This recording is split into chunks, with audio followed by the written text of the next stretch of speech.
Galit na tinanong ni Monching kung nasaan ang mga kasama nila Vince na agad namang sinabihan ng binata na wala silang kasama at napulot lang nila yung pera sa bundok, pero sinaad ni Franco na may mga kasama sila na mas kinagalit ni Monching kaya tinutukan ng mga tauhan niya ang dalawa.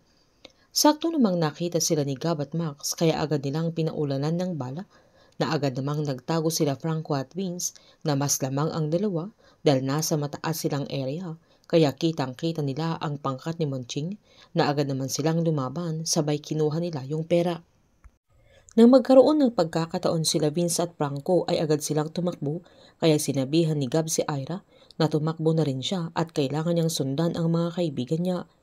Nang makuha ni Monching yung pera ay agad itong tumakbo pero pinaulanan ng bala ni Gab at napuruhan niya ito.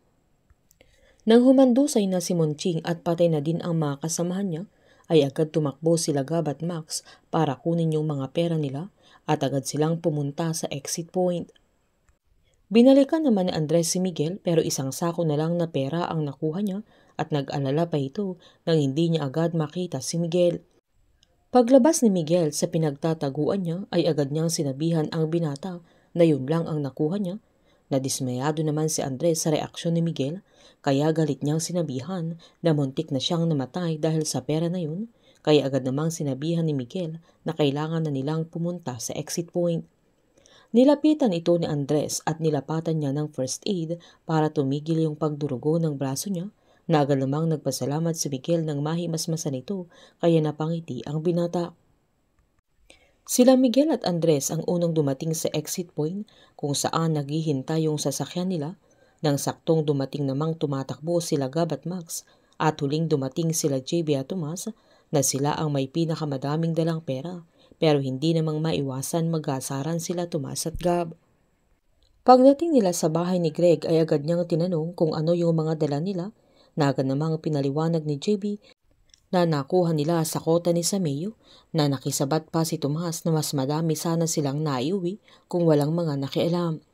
Sinabihan sila ni Greg na sa kanila na yung perang nakuha nila at makukuha pa nila yung sweldo nila sa kontrata nila, sabay binati niya ang team dahil mission accomplished na naman sila. Kanya-kanya silang bilang sa mga pera nila kung saan tag 10 milyon sila Tomas at JB at tag 4 milyon naman sila Gab at Max habang tag 7.5 milyon naman sila Miguel at Andres.